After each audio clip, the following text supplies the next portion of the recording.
Actually, on this job, I was the most carefree I've ever been, and it was so much fun. I mean, we're just on an island dancing to Abba in the sunshine. Exactly. Those are like good-looking guys. Yeah. It was great. Oh, that doesn't hurt. That's good to us. Yeah. You're playing the role of young Donna in Mamma Mia, Here We Go Again, and I think Donna Sheridan is a role that a lot of people really like, also from the musical. So did you feel a lot of pressure going into this? I did feel pressure because she is such a beloved character, and obviously Meryl Streep created this most magnificent woman, and so I wanted to do that justice, and for people to believe that this girl could grow into such a phenomenal person. But also it was so exciting to play a girl that I can fully relate to, you know, a young woman that's just like doing her thing and unapologetically just living her life. And it feels like me, my friends, it felt truthful. What was the best advice you got on set? And who gave it to you? I don't know what advice I got whilst doing that. Probably just the director, just telling me to stop worrying.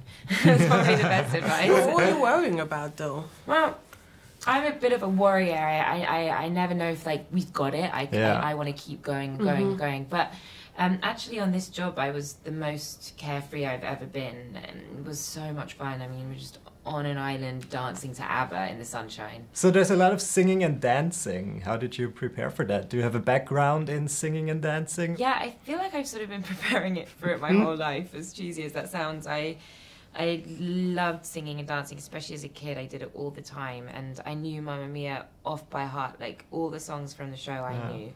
I didn't have to learn them. So it was really in me, I think. How many times did you see the first Mamma Mia film?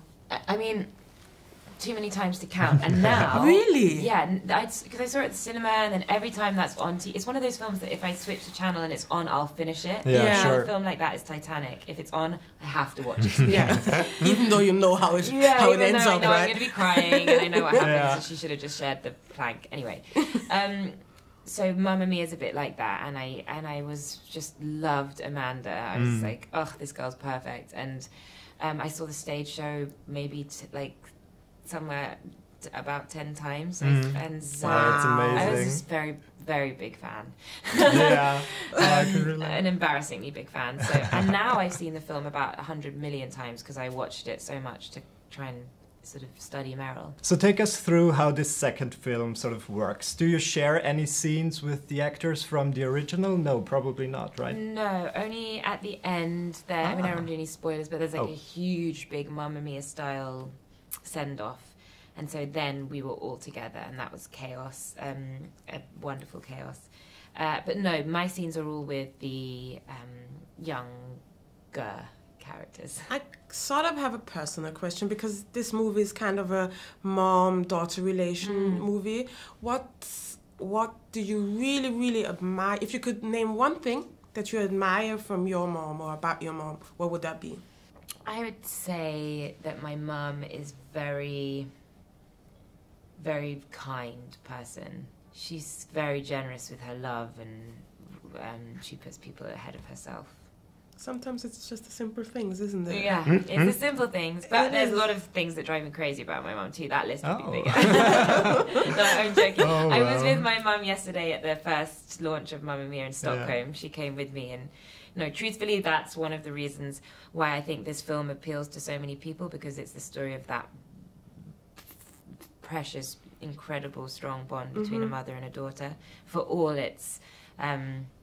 in all its glory, and so that was important to me. So it's a movie that works with flashbacks. So if you could sort of talk to your younger self, is there any kind of advice that you would give, maybe? I know what I'd say. I'd tell my younger self to wear her mouth guard, because is that what they're called? Gum, you know, when you put, because I had to have train tracks twice. Because I was too cool or lazy to wear the retainer, that's what it's called.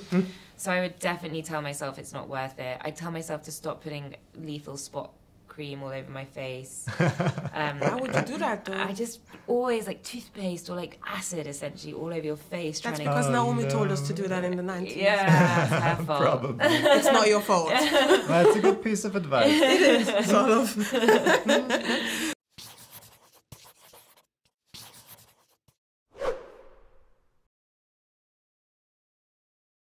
I have a dream. Noch nie habe ich mich meiner Mom näher gefühlt. Genau da, wo sie damals war. Vor so vielen Jahren. Nur diesmal wissen wir, wer der Vater ist. Du bist schwanger? Ja, das bin ich. Typisch, oder? Da wartet man 20 Jahre auf einen Date und dann kommen gleich 3 auf einmal. Du bist meine Mom und ich liebe dich so sehr.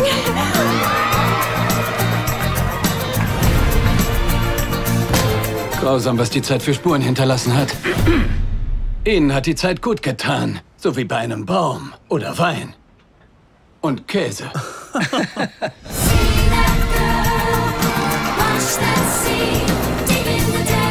Ich schaff das. Ich muss nur so mutig sein wie meine Mom früher.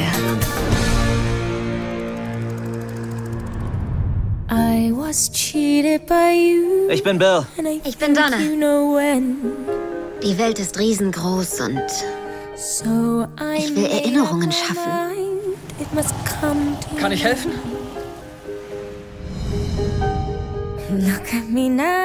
Sie vermisst ihren Freund. Welchen denn?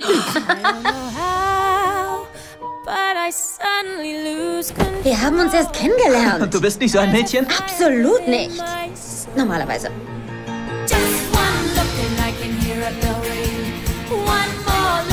Na los, Mädels!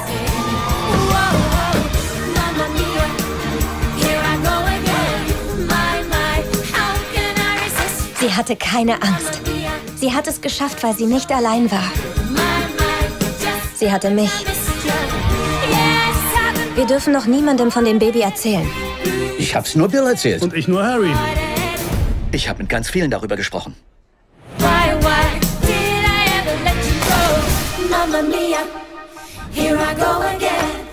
Jetzt kann die Party losgehen. Grandma, du warst nicht eingeladen.